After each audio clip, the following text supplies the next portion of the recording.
Wanted to do a close-up of exactly what we've been dealing with here.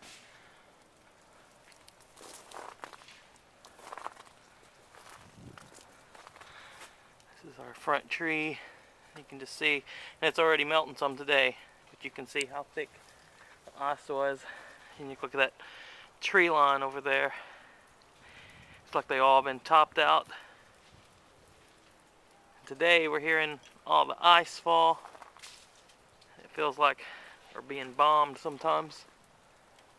All the ice on these power lines. Here, it's almost like glass shattering everywhere when you're walking around.